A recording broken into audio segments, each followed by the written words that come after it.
अस्सलाम वालेकुम रहमतुल्लाहि व बरकातुहू। दोस्तों, जैसा कि मेरा वादा था कि हम इस मौजू पे इस डिस्कस करेंगे कि हम कैसे पता कर सकें कि हमारे पास जो वीज़ा मिला है, कुवैत का वीज़ा, ये असली है या नकली है। तो इसमें दो चार चीज़ें बिल्कुल कॉमन सेंस है कि अगर हमारा सिलेक्शन सीवी सिलेक्शन हुआ है।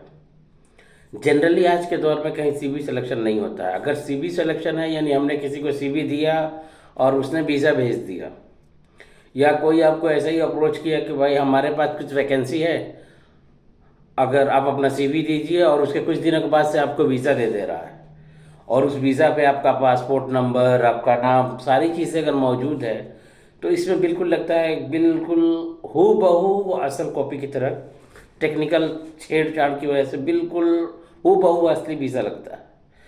तो इन कंडीशन में जो बंदा जॉबलेस होता है, वो जॉब के लिए इधर से उधर मारा मारा फिरता है, तो वो उसे एक उम्मीद जगती है, और इस कंडीशन में वो एजेंट पे विश्वास कर बैठता है, और जिसके नतीजे में एजेंट उससे अच्छी खासी रकम ले करके फिर वो चलता बनता है। तो दो चार स्टेप है जिससे हम इजीली ट्रैक कर सकते हैं कि जो वीज़ा हमें मिला है ये असली है या नकली है। तो पहले क्या मैं बताया, सीवी सिलेक्शन। अगर सीवी सिलेक्शन है तो सीवी सिलेक्शन में 100% चांस है कि वीज़ा गलत है। वो जो वीज़ा आपको दिया गया है ये वीज़ा गलत है, इसकी हमेशा जांच करें। इसके जांच करने के लिए दो चार चीज़ें हैं। पहले नंबर पे ये है कि हम पहले उसे स्कैन करने की कोशिश करें, बारकोड। अगर बारकोड से अगर आपका पूरा डिटेल दिख रहा है, लेकिन फिर भी ओबीसी सिलेक्शन से या किसी अनजान आदमी के ज़रिए से आपको वीज़ा मिला है, तो इस कंडीशन में पहले आप पता कीजिए आपका जानने वाला कोई है कुवैत में। अगर कोई जानने वाला है तो उस कंपनी के बारे में पता कीजिए। अगर वो कंपनी मौजूद है तो फिर उस कंपनी से अप्रोच किया जाए और ये पूछा जाए कि हमारा एक बंदा है, उसे ये वीज़ा मिला है, क्या ये सही है, या ये जॉब ऑफर मिला है, ये सही है। अभी रिसेंटली हमारे एक जानने वाले के साथ ऐसा हुआ, उसे एक यहाँ के रेस्टोरेंट से वीज़ा मिला, तो उसने तकरीबन 30,000 रुपया पे कर दिया। उसके बाद से फिर मुझे जब पता चला, तो उस कंपनी का वो मैं जान रहा था, मैंने जब उसे कॉल किया, उससे उसके एचआर से मैंने जब कोऑर्डिनेट किया, और मैंने जो उसको जॉब ऑफर मिला था वो जॉब ऑफर दिखाया, वीज़ा दिखाया, तो उस एचआर ने क्लियरली बोला कि आए कुछ दिनों से हमारे कंपनी का नाम इस्तेमाल करके जाली वीज़े दिए जा रहे हैं, जाली जॉब ऑफर दिए जा रहे हैं।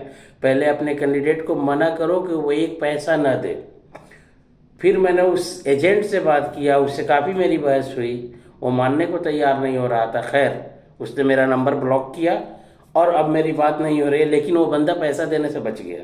एक तो ये तरीका है कि अगर कोई आपका कुवैत में है तो आप उससे उसको अप्रोच करा सकते हैं और उस झांसे से बच सकते हैं। दूसरे तरीका ये है कि आप कुवैत एम्बेसी चले जाएं।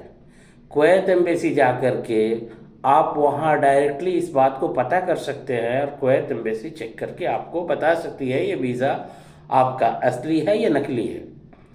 और अगर कमेंट में आप मुझे भी लिख सकते हैं, अगर इस तरह कोई वीज़ा मिले आपको, किसी हद तक मैं भी आपकी इसमें मदद कर सकता हूँ।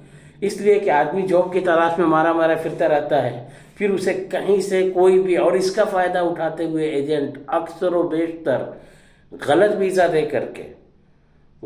दे करके पैसा ले लेते हैं, और फिर फ्लाइट के वक्त या तो वो बंदा स्टक हो जाएगा, रोक लिया जाएगा एयरपोर्ट पे, इसलिए कि उसकी फ़्लाइट तो नहीं हो सकती है, ये तो कंफर्म है।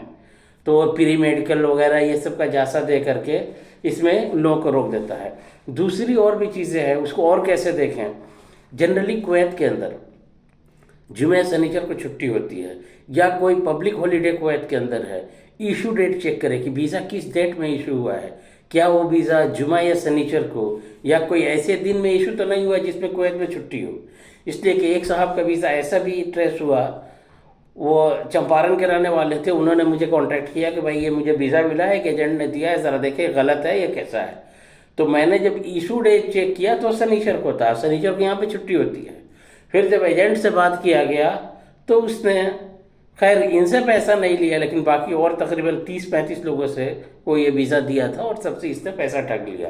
तो ये सारी जो चीज़ें हैं। फिर एक हमारे यहाँ मैं गया, पहला मैंने ये देखा कि एक इलेक्ट्रॉनिक वीज़ा था, जो अभी जो वीज़ा यहाँ से चल रहा है, जो अप्रैल से स्टार्ट हुआ है, जो इलेक्ट्रॉनिक वीज़ा बारकोड वाली, ये वीज़ा एक साहब का था और उसमें सब कुछ उसका आ रहा, पूरा डिटेल आ रहा है।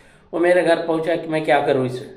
मैंने उसे बोला कि भाई देखो डिटेल तो सब आ रहा है, लेकिन बिना इंटरव्यू का आपको एक बंदा जो पंजाब का रहने वाला है वो तुम्हें कांटेक्ट कर रहा है, कैसे कांटेक्ट कर रहा है। फिर मैंने उससे बात करने की कोशिश की, खैर वो मुझे डिटेल देने से मना कर दिया और मेरा लाइन डिस्कनेक्ट कर दिया। तो प्लीज़ जब तक सीवी सिलेक्शन ना हो या कोई अपना जानने वाला उस कंपनी में ना हो जिसके थ्रू आपको वीज़ा मिल रहा हो, तो प्लीज़ आप पैसा देने से गुरेज करें। इसलिए हमें पता है कि हम लोग जॉबलेस, जो लोग भी जॉबलेस है, उन्हें किसी तरह की कोई उम्मीद दिखती है और फ़ौरन वो दौड़ पड़ता है, वो कहीं से कर्ज ले करके, गहने रख करके, कहीं से वो चाहता है कि ये मुझे जॉब मिल जाए, और उसका नाजायज़ फ़ायदा उठाते हुए जो एजेंट है वो अपना काम बना लेता है और फिर आपके ऊपर एक मुसीबत की पहाड़ पड़ जाती है। तो प्लीज़ इन सारी चीज़ों को ध्यान में रखें, और इस तरीके से कोई भी अगर आपको लगे कि हम आपकी किसी तरह से हेल्प कर सकते हैं तो प्लीज़ मुझे कमेंट करें या मुझे कांटेक्ट करने की कोशिश करें। इस तरह के हालात में हमसे जो बन सकता है मैं आपकी हेल्प करूँगा। चले फिर इंशाल्लाह फिर अगले वीडियो का वेट करें।